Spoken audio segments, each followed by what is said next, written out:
Assalamualaikum warahmatullahi wabarakatuh. Alhamdulillahirabbil alamin. Wassalatu wassalamu ala asrofil anbiya'i wal mursalin wa ala alihi washabihi ajmain. Amma ba'du. Yang pertama-tama marilah kita panjatkan puji syukur kita kehadirat Allah Subhanahu wa taala yang mana pada siang hari ini kita masih diberikan kesehatan, keselamatan dan kesempatan untuk bisa hadir di kampus kita ini. Dan tak lupa pula selawat berangkatkan salam marilah kita hadiahkan kepada junjungan Nabi kita Muhammad Rasulullah SAW. Allahumma sholli wa sallim wa barik alaihi. Semoga kita mendapatkan syafaatnya di akhir kelak. Amin amin ya rabbal alamin. Yang terhormat Bapak dosen pengampu mata kuliah Interaksi Manusia dan Komputer, yaitu Bapak Dahriansyah Eskom Mkom. Hormat yang sama kepada rekan-rekan sekalian. Berdirinya kami di sini untuk mempresentasikan hasil diskusi kami, yaitu yang berjudul Dialog dan Macam-macam Dialog pada IMK. Sebelum itu, di sini kami akan memperkenalkan diri, yaitu saya Aldiazara Mejatisur dan ada teman saya Hayada Syaputra, saya Diki Pratama, Saya Ramadan. Saya Adi Dharma Sinambela. Nah, baiklah, untuk mempersingkat waktu, di sini materi pertama akan dibawakan oleh teman saya. Kepada rekan kami persilakan dengan segala hormat. Baik, di sini saya akan bawakan materi pertama, yaitu definisi dialog dalam IMK. Dialog adalah pertukaran informasi antara manusia dan komputer. Sedangkan definisi dialog dalam IMK adalah serangkaian tindakan timbal balik antar manusia dengan komputer yang bertujuan untuk menyelesaikan suatu tugas atau tujuan tertentu dalam sistem yang efisiensi. Dialog tidak selalu berbentuk komunikasi atau percakapan layaknya manusia berbicara, namun juga bisa seperti klik menu, tangkap layar, input suara dan visual, dan sentuhan layar. Menurut ICO, dialog adalah urutan interaksi manusia dan komputer yang sistem ini berlangsung dalam suatu konteks penggunaan. Di dalam definisi dialog ini ada beberapa ciri. Yang pertama, berstruktur. Yang kedua, terdiri dari dua arah. Yang ketiga, bersifat interaktif. Yang keempat, berorientasi pada tujuan.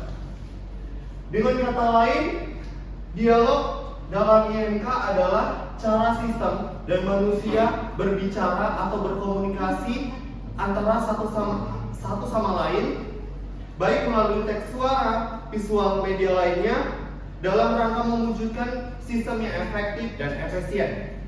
Dialog menjadi perantara utama dalam komunikasi manusia dengan komputer. Baik, itu saja yang bisa saya sampaikan dari materi saya. Akan dilanjutkan oleh materi selanjutnya ke materi kedua. Baik, saya di sini pemateri kedua, saya akan menjelaskan tentang ragam dialog dalam IMK. Di dalam ini ada 6 macam dialog yang akan saya jelaskan.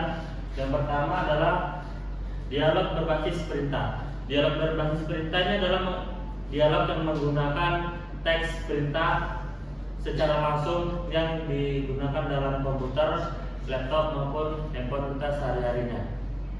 Contohnya, dalam setiap dialog perintah ini kita pertama kali menghidupkan komputer ataupun yang lainnya, kita menggunakan perintah seperti menghidupkan atau mengklik, meloginkan dan yang lain-lainnya. Baik, selanjutnya adalah dialog berbasis menu. Dialog berbasis menu ini adalah dialog yang dimana menu yang disediakan oleh komputer dan yang lainnya lalu kita pilih. Misalnya ini dalam aplikasi atau dalam komputer itu ada berbagai menu, misalnya pencarian atau kamera dan yang lain-lain. Lalu kita tinggal memilih beranda, pencarian atau yang lainnya. Yang ketiga adalah dialog berbasis formulir.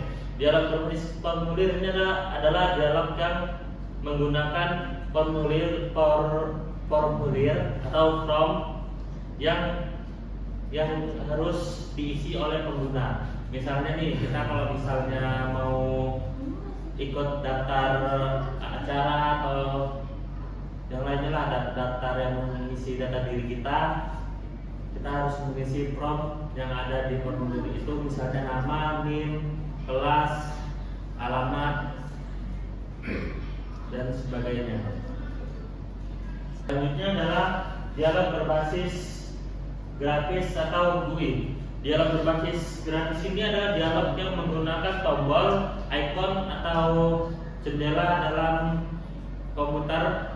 Icon ini biasa kita jumpai misalnya di tampilan menu. Kita akan mengklik icon pencarian, icon beranda, icon kamera, dan icon yang ada di dalam menu itu, dan kita klik perintah untuk menjalankannya atau membukanya. Selanjutnya adalah dialog berbasis bahasa alami.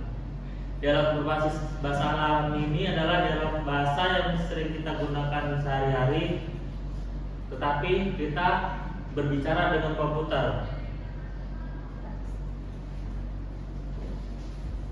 Selanjutnya adalah dialog berbasis bahasa alami. Dialog berbasis bahasa alami ini adalah interaksi kita pada komputer, tapi kita menggunakan bahasa kita sehari-hari. Misalnya kita menggunakan ChatGPT atau Gemini atau asisten Google. Kita akan sentuh VN ke aplikasi tersebut atau website tersebut. Kita minta tolong untuk ini, atau kita lagi galau, kita cerita dengan bahasa kita sehari-harinya. Oke, yang terakhir adalah dialog berbasis suara. Dialog berbasis suara ini adalah dialog perintah suara, yang dimana ya seperti saya bilang tadi, dialog berbasis suara ini seperti juga bisa digunakan kepada ChatGPT, asisten Google, dan Gemini. Kita minta tolong pada mereka dengan menggunakan suara atau perintah suara kita. Sekian, itu saja materi dari saya. Akan dilanjutkan oleh teman saya, Ade Dharma.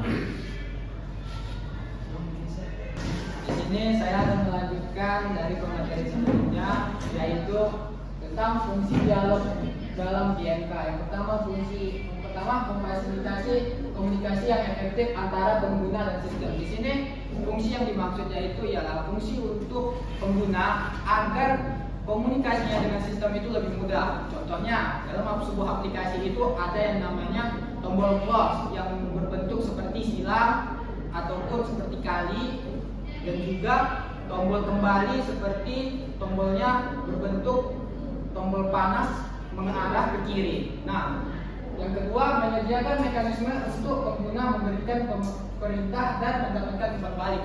Di sini dalam artian pengguna jika dia masuk dalam sebuah aplikasi, dia akan menginputkan dan si sistem akan merespon memberikan umpan balik. Dan umpan balik bisa saja lebih dari satu kondisi. Contohnya dalam from login. Di login nanti si user akan menginputkan data dirinya. Jika salah, maka akan ada umpan balik seperti pemberitahuan kalau kata sandi atau username Anda salah. Jika benar, maka kondisi kedua akan masuk, Anda telah berhasil login, lalu dia memasuki aplikasi tersebut. Yang ketiga, membantu pengguna menyelesaikan tugas secara efisien dan akurat. Nah, di sini kita sebagai user ingin cepat dan mudah melakukan sebuah tugas atau progres dari tugas kita, gimana supaya kita meminimalisir kesalahan dari tugas yang kita lakukan. Nah, aplikasi seperti Microsoft Word itu sangat membantu dengan contohnya fungsi fiturnya yaitu autocorrect. Nah, di autocorrect ini dia bisa membantu kita untuk meminimalisir kesalahan typo ataupun kesalahan mengetik. Nah, yang terakhir, meningkatkan kenyamanan dan kepuasan dalam penggunaan sistem komputer. Nah, di sini setiap pengguna itu berbeda-beda meletakkan kepuasannya dalam sebuah sistem. Dalam artian, seperti si A menggunakan sistem itu meletakkan kepuasannya itu dalam tampilan mungkin atau GUI, artinya atau grafik user interface yang dimana dia meletakkan kenyamanan atau kepuasannya itu dalam grafik, tampilan ataupun yang lain-lain. Dan yang mungkin yang kedua atau si B, dia meletakkan kepuasannya itu di fitur-fitur yang membantu dirinya seperti di Microsoft Word ada autosave, autocorrect dan lain-lain. Yang ketiga, si pengguna C, dia meletakkan kepuasannya dengan di tempat dimana device dia bisa melakukan progres atau melakukan menjalankan aplikasi dengan tidak perlu takut lag atau frame ataupun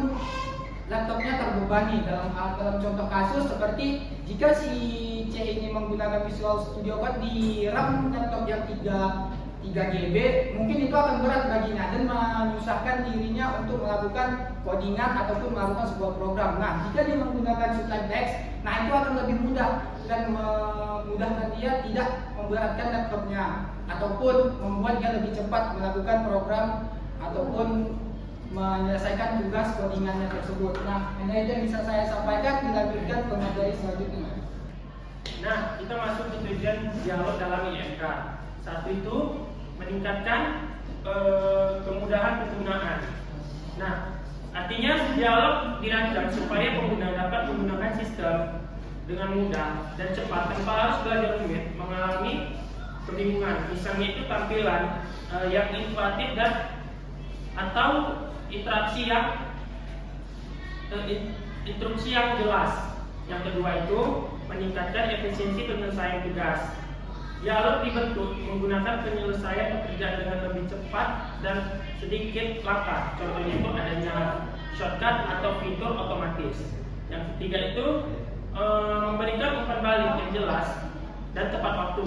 Setiap interaksi harus mendapatkan responsif dari sistem seperti notifikasi, suara atau perubahan tampilan yang memberi atau memberitahu pengguna apakah perintah yang diberikan itu berhasil atau tidak. Yang keempat itu mencegah dan menangani kesalahan pengguna. Setiap sistem harus dirancang supaya kesalahan sulit terjadi, misalnya dengan memberikan pilihan yang lebih sedikit dan memberikan peringatan sebelum tindakan yang penting. Yang kelima itu meningkatkan kenyamanan dan kepuasan pengguna. Dialog harus dibuat sedemikian rupa agar interaksi terasa menyenangkan, tidak membosankan atau melelahkan, tampilan yang menarik, proses yang lancar dan responsif yang cepat, membuat pengguna merasa puas dan ingin terus menggunakan sistem tersebut. Mungkin itu saya yang dapat saya sampaikan, akan dilanjutkan oleh teman saya. Nah, baiklah, di sini saya akan melanjutkan presentasi, yaitu prinsip desain dialog yang baik dalam IMK. Nah, prinsip ini memiliki beberapa bagian, yaitu yang pertama ada konsistensi. Konsistensi ini adalah elemen atau perilaku yang harus setara dalam sebuah sistem, setara atau seragam dalam sebuah sistem. Kemudian ada keefisienan.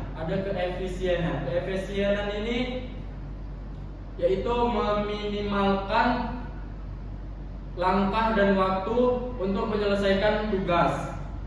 Kemudian ada umpan balik. Umpan balik yaitu sistem yang selalu memberitahu tentang status atau hasil tindakan. Kemudian ada pengendalian pengguna.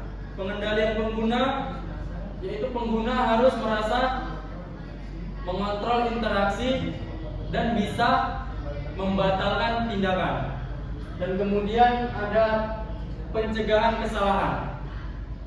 Pencegahan kesalahan ini mendesain agar kesalahan sulit terjadi dan mudah diperbaiki. Nah, kemudian yaitu ada pencegahan kesalahan. Pencegahan kesalahan ini mendesain agar kesalahan sulit terjadi dan mudah diperbaiki. Kemudian ada kesesuaian dengan mental model pengguna. yaitu desain harus sesuai dengan cara pikir dan pengguna. Kemudian yang terakhir ada asisten virtual. Asisten virtual itu dialog berbasis suara untuk mengatur alarm, mencari informasi dan lain-lainnya. Mungkin itu saja yang bisa saya sampaikan. Kemudian akan dibawakan oleh rekan saya. Baik, di sini saya akan membacakan kesimpulan dari materi kami. Dialog dalam IMK merupakan bentuk komunikasi antar pengguna dan sistem komputer yang dirancang untuk mempermudah penyelesaian tugas secara efektif dan efisien. Di desain dialog yang baik harus mempertimbangkan prinsip kemudahan pengguna seperti konsistensi, kejelasan, pemberian umpan balik serta kemampuan pengguna untuk mengontrol proses interaksi. Tujuan utamanya dari dialog adalah menciptakan antarmuka yang intuitif, ramah, dan minim kesalahan. Baik, itu saja kesimpulan yang bisa saya sampaikan, akan dilanjutkan oleh moderator. Baiklah, mungkin itu yang bisa kami sampaikan hasil dari materi kami. Lebih kurangnya kami mohon maaf. Wabillahi taufiq wal hidayah. Wassalamualaikum warahmatullahi wabarakatuh. Waalaikumsalam warahmatullahi wabarakatuh.